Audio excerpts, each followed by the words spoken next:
Sean todos bienvenidos. Continuamos hoy la lectura del verdadero Mesías. Hemos empezado la semana pasada con esta lectura fundamental para el crecimiento de todo Bnei Noach, fundamental también para refutar aquellas ideas que tienen las demás religiones sobre lo que es el Mesías. Y nos hemos quedado en la página número 5. No sé si recuerdan. Estuvimos enumerando, ¿verdad? Cuatro conceptos que trajo el llamado Pablo del cristianismo sobre la idea del Mesías. Y continuamos aquí. Mm, no basta con estos principios del cristianismo para ver que los judíos no podían aceptarlas. Contrastémoslo punto a punto con la visión judía. Primero, Jesús no pudo haber sido el Mesías. Los profetas predijeron un mundo de paz y amor después de la venida del Mesías. Y esto no se ha dado.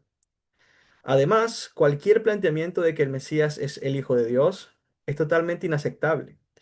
En ningún lugar dicen los profetas que Él será nada más que un líder notable y un maestro. Dos, a pesar de que la Torá efectivamente habla del pecado de Adán, enseña que el hombre puede elevarse por encima de ello. El hombre podría no ser capaz de autoperfeccionarse, pero fue por esto mismo que Dios nos entregó la Torá. Es absurdo pensar que Dios entregará una Torá que era imposible o demasiado difícil de observar. De ninguna manera el judaísmo enseña que uno puede ser salvado de la condenación simplemente por creer. Cualquier convicción verdadera en Dios debe guiar necesariamente a una persona para que también observe sus mandamientos. Es imposible imaginar que Dios eventualmente rechazara al pueblo judío.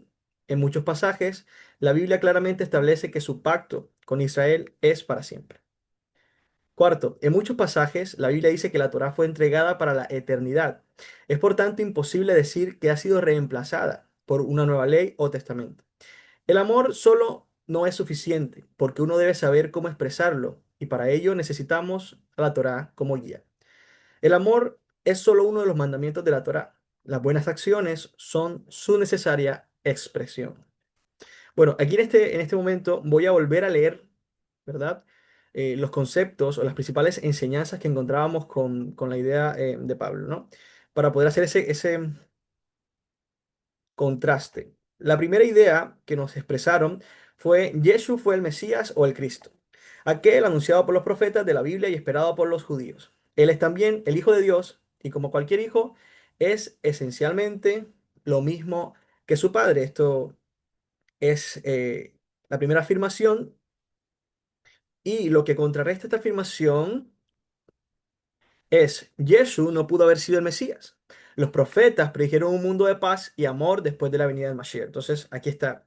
¿Cómo es posible que haya venido el Mesías hace 2000 años y nos encontremos un mundo inestable completamente? Además, cualquier planteamiento de que el Mesías es el Hijo de Dios es totalmente inaceptable.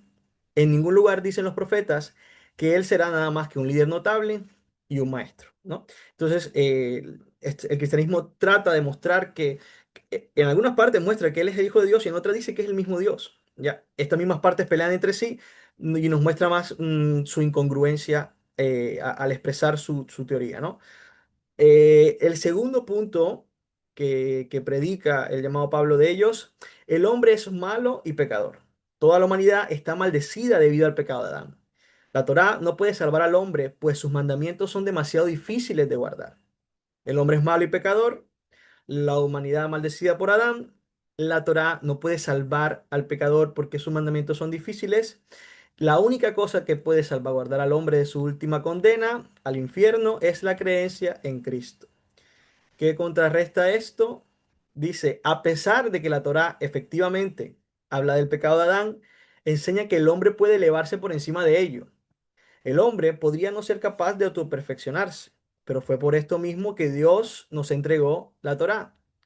Claro, el hombre entiende por sí mismo su limitación, pero entonces la Torá es la que eleva su propia esencia.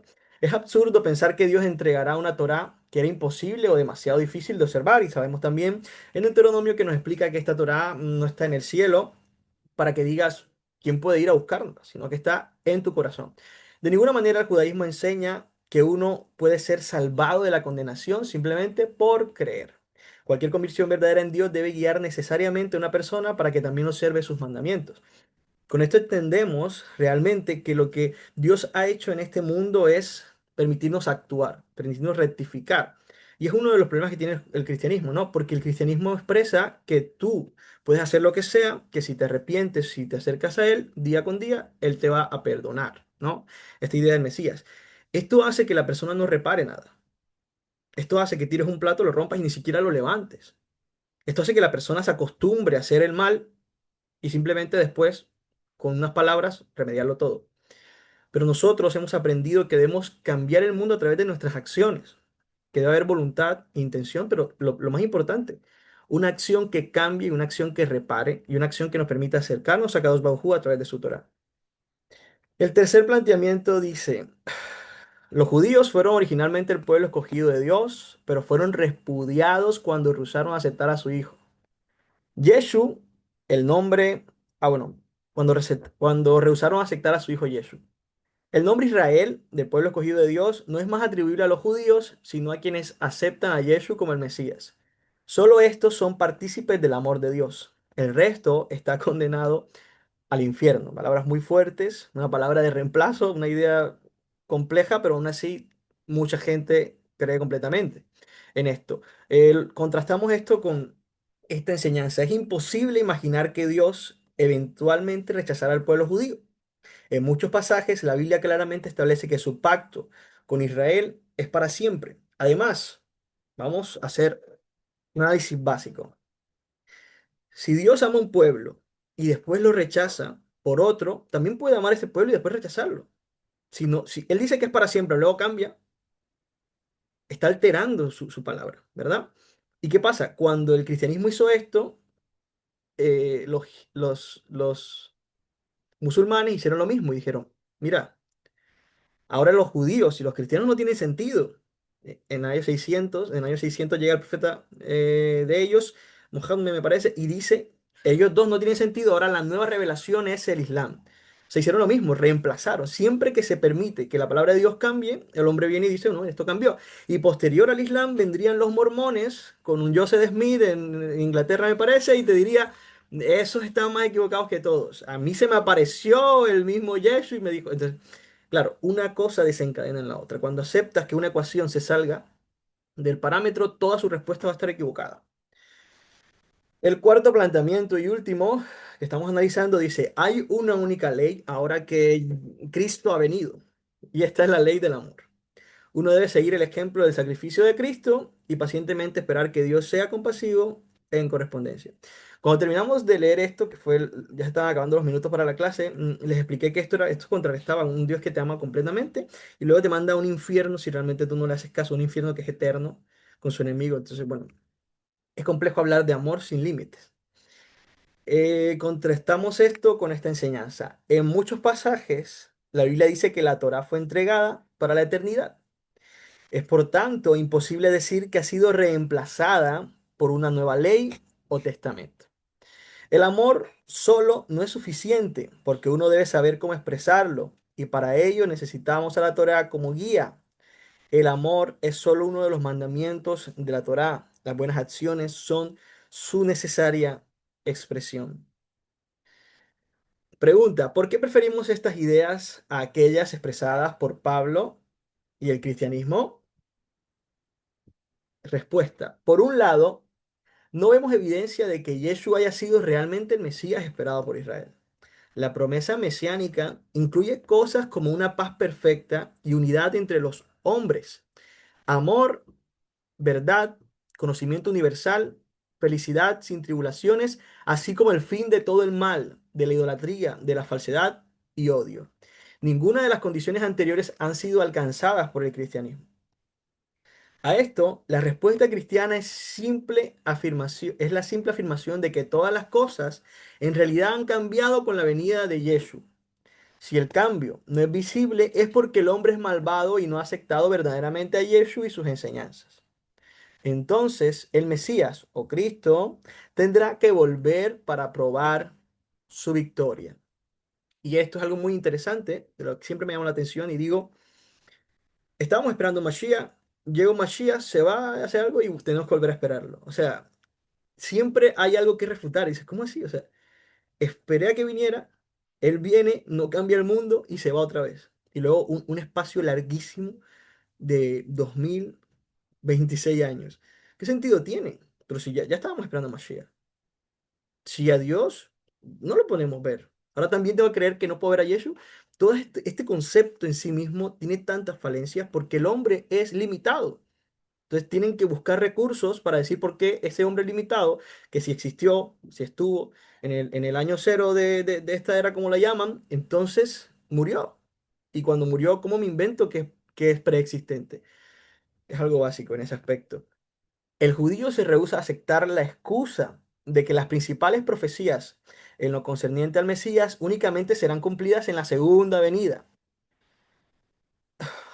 El esperar que el Mesías complete esta misión al primer intento es nuestro ideal. El judío cree, por tanto, que el Mesías todavía está por venir. Pero hay de hecho un punto que no debemos dejar de considerar, pues su importancia es mayor que la mera identidad del Mesías. El cristianismo también enseña que Yeshua fue Dios en forma humana. El judío mira esto como una idea totalmente equivocada sobre Dios. Hace a Dios demasiado pequeño, pues al afirmar que Él puede tomar forma humana, se disminuye tanto su unidad como su divinidad. Es una forma de limitar a Dios, una forma, esto también introduce el concepto de semidioses, ya que era un concepto muy manejado en el mundo pagano. Entonces, claro, al ver que esto era tan interesante, lo que ellos buscaron fue introducir su idea y su creencia para poder impactar en la sociedad que ellos ya conocían. Oye, mira, tú hablas de semidioses, yo tengo un semidios aquí y tratan de tomar, todo esto es una aprehensión de identidad, ¿verdad? Todo esto es una sustitución, la idea de que Israel ya ha sido reemplazado y ahora somos nosotros. La idea de que estas son ahora nuestras escrituras, de que estos son nuestros profetas y lo interpretamos a nuestra manera. Es siempre esta idea, pero lo más fuerte es que atenta contra la infinitud de Dios. ¿No? Dios se puede hacer un cuerpo y puede habitar en él y ahí puede hacer, y también lo limita, o sea que todas las cosas que hay ese cuerpo son las trascendentales. Reemplaza la idea de Dios, ahora yo tengo que adorar a alguien más que también es parte de Dios, que es su hijo. Ahora tengo que orar a él. O sea, toda la idea es reemplazar a Dios. Entonces, no, no, no, pero si yo creo en Dios, pero sí, sí, pero se pone alguien en la mitad y te dice, yo soy quien te va a llevar los recados. Órame a mí, rézame a mí, ponme velas y ponme esto y ponme una cosa. Y esto genera desorden, desastre. Esto que pasa y esto que vemos es el resultado de la intervención del hombre en la religión. De que el hombre quiera adulterar los conceptos religiosos y en este caso, pues, exclusivo del judaísmo, quiera adulterar los conceptos divinos. ¿Ya? Continuamos. Pero hay de hecho un punto que no debemos dejar de considerar, pues su importancia es mayor que la mera identidad del Mesías. El cristianismo también enseña que Jesús fue Dios en forma humana. Perdón, empecé a leer de nuevo. El judío mira esto como una idea totalmente equivocada sobre Dios y hace a Dios demasiado pequeño, pues al afirmar que Él puede tomar una forma humana, se disminuye tanto su unidad como su divinidad. Discordamos con el cristianismo no solo con respecto a creer, sino también con respecto a lo que el hombre debe hacer. El cristianismo tiende a negar que las acciones u obras del hombre son realmente útiles. La única cosa que puede salvar al hombre entonces es su fe ante su estado pecaminoso y una total dependencia en Cristo. El judío, por otro lado, cree que el hombre puede acercarse a Dios al obedecerle guardando sus mandamientos. O sea, cree que el hombre puede acercarse a Dios al obedecerle guardando sus mandamientos. O sea, que el hombre se acerca a Dios a través de su acción. Y el cristianismo cree que el hombre se acerca a Dios a través de su idea. de creer que Dios existe. Y creer que Dios existe es fundamental, como ya lo vimos en clases mucho antes, sobre fe e idolatría. Creer en Dios es lo fundamental. Pero luego está el mundo de la acción. Y es ahí donde nosotros tenemos que intervenir cumpliendo la voluntad de Dios. El cristianismo arranca entonces con una idea, mientras que el judaísmo parte exactamente con la idea opuesta. El uno piensa en acciones y el otro piensa en ideas, ¿verdad? Mientras tanto, el uno idealiza, el otro concreta. El judaísmo parte con la idea de que el hombre es creado en la imagen de Dios. Por lo tanto, no debe ir tan lejos para descubrir lo divino tanto en sí mismo como en otros. Hay siempre una oportunidad para despertar lo divino en uno mismo mediante la observancia de sus mandamientos. El judío empieza con esta oportunidad. Nos explicarán ahora. El cristianismo, por otro lado, parte con la idea de que el hombre es pecador y depravado, dejado a su voluntad. El hombre está absolutamente condenado. De manera natural, él está involucrado en lo malo y deberá, por tanto, hacer algo para ser salvado de tal maldad. Mientras el uno parte de lo divino, entendiendo que Dios es creado entendiendo que Dios es el creador del hombre y lo creó a su imagen y semejanza y por tanto está muy cerca el hombre siempre de Dios. Esta religión piensa lo contrario, que el hombre es depravado, que el hombre está en su estado más natural y que ese mismo estado lo aleja por siempre de Dios y que solamente aceptando ciertos conceptos podrá encontrar la luz. ¿Alguien tiene alguna pregunta? Ok, continuamos. La primera pregunta que un cristiano plantea es, ¿qué has hecho para ser salvado? Para el judío esta pregunta casi no tiene sentido alguno. Esta no es para nada la forma judía de pensar. El judío pregunta, ¿cómo puedo servir a Dios?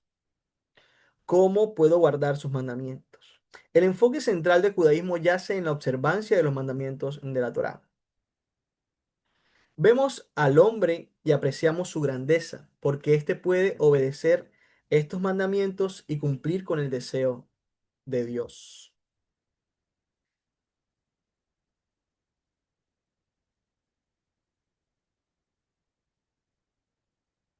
El cristianismo enseña que el hombre es tan malvado que no puede realmente servir a Dios. La Torah es demasiado difícil para el hombre. La única cosa que el hombre puede hacer es creer en Cristo y esperar ser salvado. Una vez más, la acción queda nula ante la maldad de este hombre como lo muestra el cristianismo. El judío responde que el mismo hecho de que Dios nos entregara mandamientos y que nos dijera que los obedeciéramos, nos instruye que en efecto podemos servir a Dios y cumplir con su voluntad. Es impensable que Dios entregara a su pueblo una Torá si ésta fuese imposible de guardarla. Y lo decimos, el cristianismo dice que la Torá está abolida, que es una ley muy difícil y que en realidad él no conocía el pecado. Es un concepto también contradictorio de las enseñanzas de Pablo que él no conocía el pecado hasta que la ley dijo que matar era malo. Algo muy complejo de entender. ¿Cómo es posible? Si las civilizaciones mismas entienden que matarse entre ellos estaba mal. Pero Pablo dice que, bueno, que la ley fue la que le enseñó realmente el pecado. O sea, es algo muy complejo de entender, ¿verdad? Pero,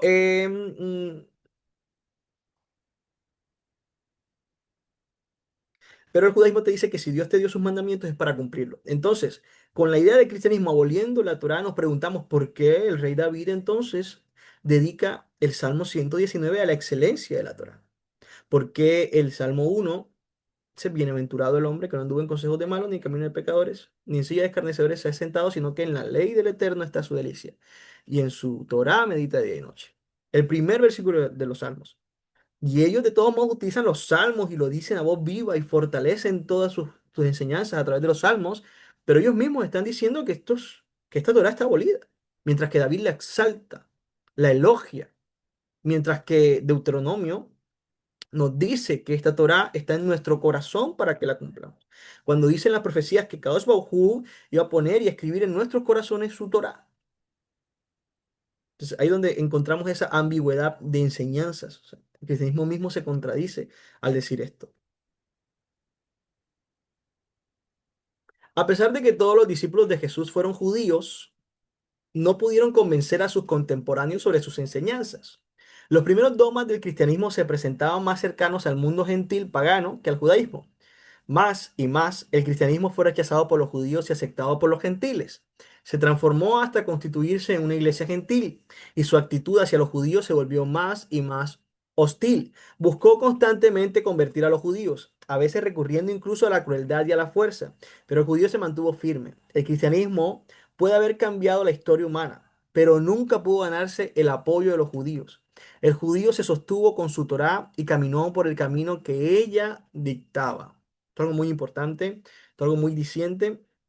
En resumen, hubo dos enseñanzas cristianas, perdón, en resumen, hubo dos enseñanzas cristianas que el judío jamás podía aceptar.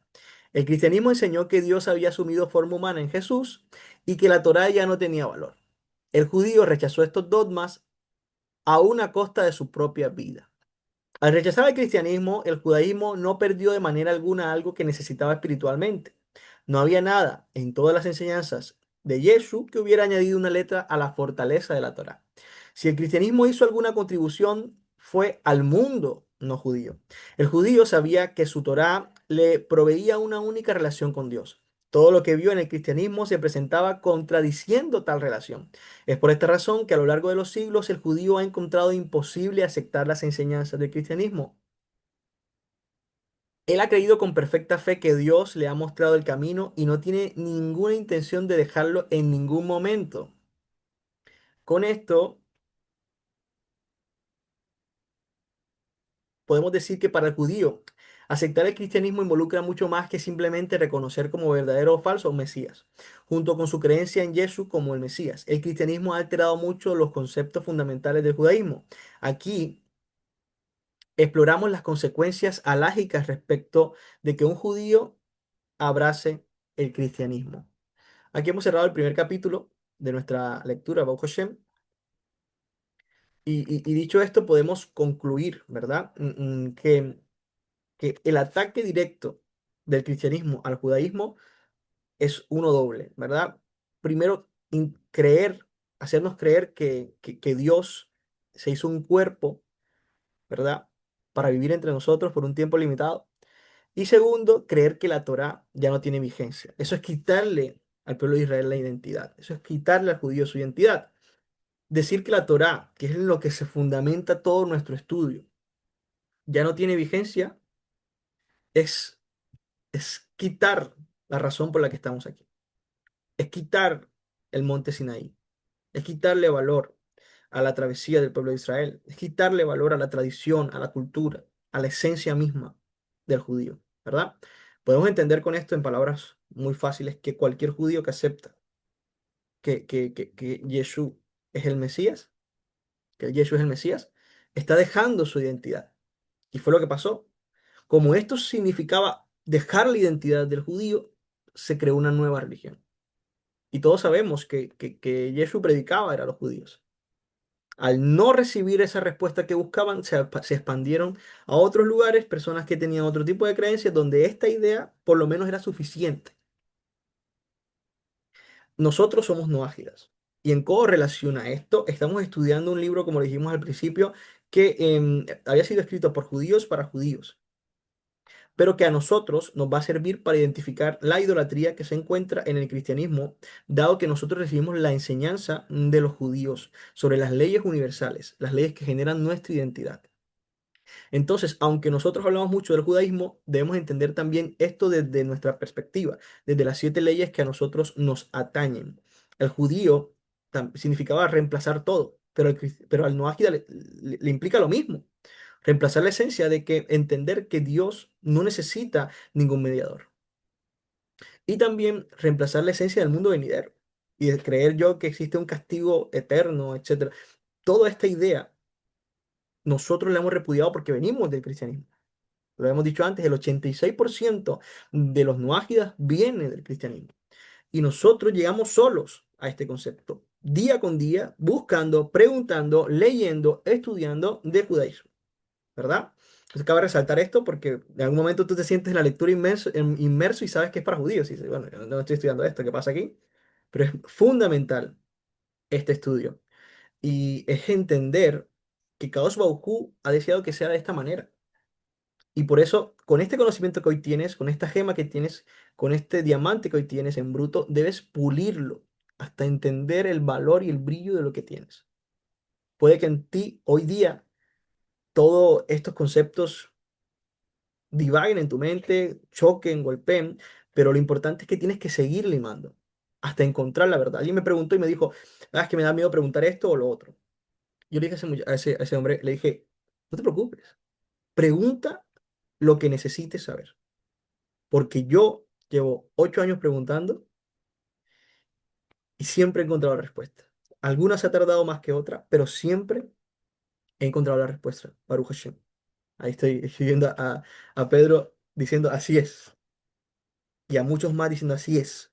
Y llegamos aquí preguntando, llegamos aquí dudando. Con Anjana también lo compartía, me parece. Lo mismo, todo se puede preguntar, cualquier duda. Sí, hablamos mucho de eso, de la figura de Jesús.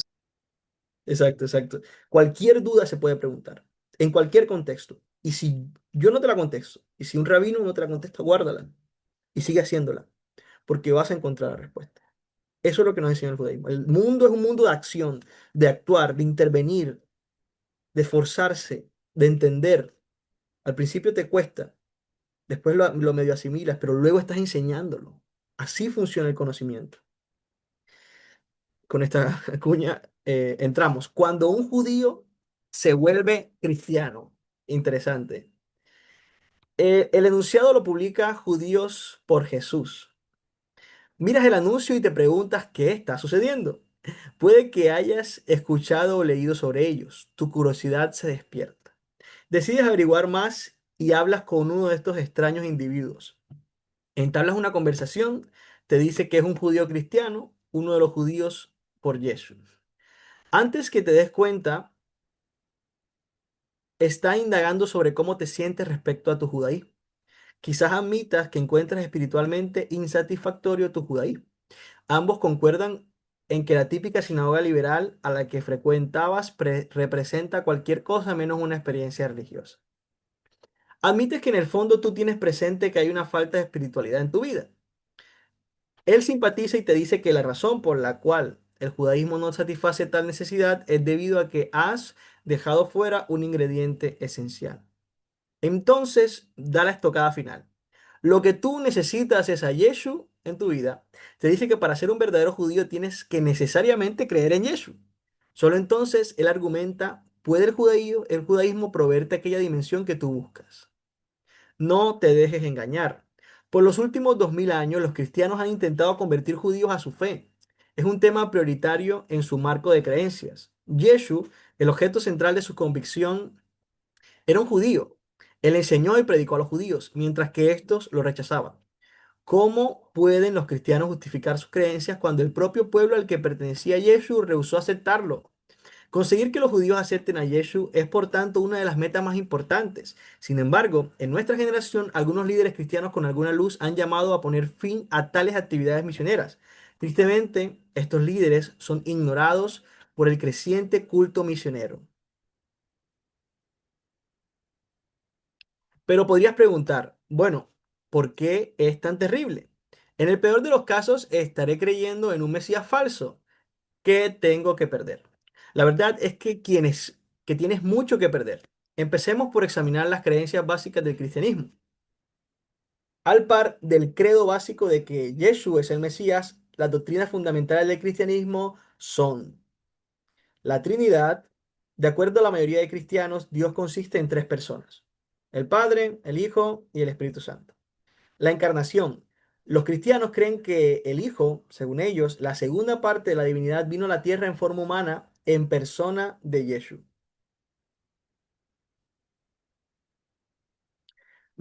Mediación. De acuerdo a su credo, ningún hombre puede acercarse a Dios directamente. Todos deben pasar a través de Yeshua, el Hijo. Examinemos cuidadosamente estas creencias. Un fundamento básico para la mayoría de las sectas cristianas es creer en la Trinidad. El cristianismo enseña que Dios consiste en tres personas: el Padre, el Hijo y el Espíritu Santo. El Padre es aquel que creó el mundo. El Hijo es quien redima al hombre y el Espíritu Santo es el miembro de la divinidad que le habla a los profetas. Yeshua mismo se refirió a la doctrina de la Trinidad. El Evangelio de Mateo cuenta que sus últimas palabras dirigidas a sus discípulos fueron: vayan por tanto y enseñen a todas las naciones bautizándolos en el nombre del Padre, del Hijo y del Espíritu Santo. Esta creencia en un Dios tripartito es doctrina básica del cristianismo. Ahora, es verdad que esto varía mucho porque hoy día existe una cantidad infinita de religiones basadas del cristianismo, pero bueno, esto es como la central y hay una gran, o sea, el gran número de personas, incluso el catolicismo en sí mismo, practica como esta doctrina, que es la que estamos llegando a desarrollar. Luego hay otras como que dicen que no existen tres, sino que es uno solo, pero que este mismo es Yeshua, etcétera. Y bueno, no es el tema, ¿no? Vamos a enfocarnos en la Trinidad, como quien dice. Los cristianos sostienen que este Dios tripartito, al que adoran, es el mismo que el Dios verdadero venerado por los judíos. Esto, en grande lo escribo, no es cierto. La Biblia establece: escucha, oh Israel, el Señor es nuestro Dios, el Señor es uno. Dos veces por día el judío creyente recita estas palabras. Son la primera cosa que un niño aprende y lo último que susurra antes de morir un judío.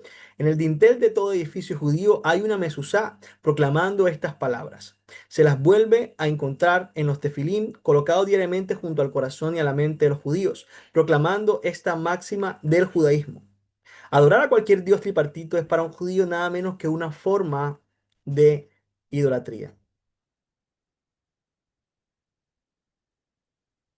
Por idolatría no solo se da a entender la veneración a un dios de piedra o de madera. Para un judío es idolatría aun si el sujeto de adoración es el más elevado de los ángeles. Dios es el infinito creador de todas las cosas. Quien quiera que venere a algo o a alguien diferente a él comete idolatría. Hago aquí un inciso. Incluso nos enseñan nuestros sabios que cualquier persona que llegue a elevar a Moche, a Moisés, como un dios, esta persona es hereje.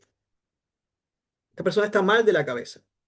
Cualquier persona que asegure que Moisés es Dios ha perdido completamente su rumbo. Porque para los judíos, Moisés tuvo la relevancia más importante, es el profeta más importante de todos los tiempos.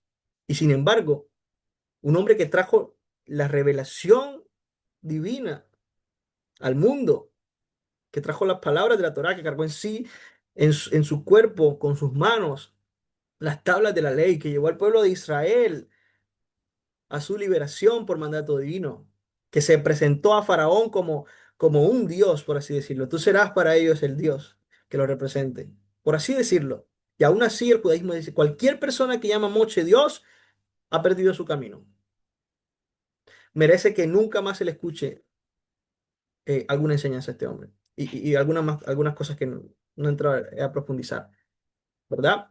Y este inciso que hago para que ustedes en sus casas analicen la historia de Moisés, cómo Dios se encarga de mostrar el nacimiento de Moisés. Estúdienlo y luego desen cuenta que en contraste con el nacimiento de Jesús, el hombre más importante del judaísmo versus el hombre más importante del cristianismo. Y Dios especifica que Moisés nació del matrimonio de un hombre con una mujer. Se toma la delicadeza de decir que es una persona normal. Porque Moshe, cuando descendió del monte, dice que le habían puesto como una diadema en su cabeza. Dice que su rostro brillaba. Dice que vio la gloria de Dios. Cuando hablamos de Moshe, estamos hablando de alguien que alcanzó una elevación grande en el mundo y sin embargo no se le permitió entrar a la tierra prometida. ¿Ya? Y sin embargo nunca dijo decir nada, era muy humilde, no quería ir a hablar al pueblo y hay una discusión breve entre Moisés y Dios cuando le dice: ¿ves tú? Y dice: no, yo no puedo si no tengo habla, si yo... Y dice: bueno, va a ir contigo tu hermano Aarón. Miren eso, algo de analizar.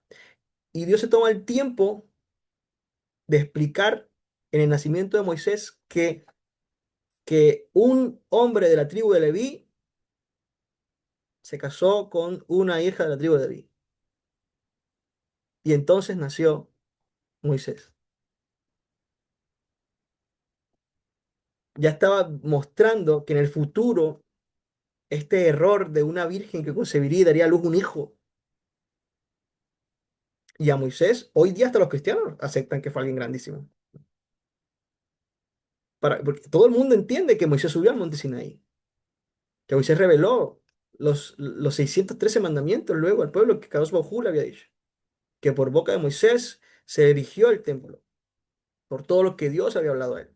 El libro de Devarim, que fue escrito por Moisés específicamente, recordando una y otra vez, tiene una fuerza sin igual.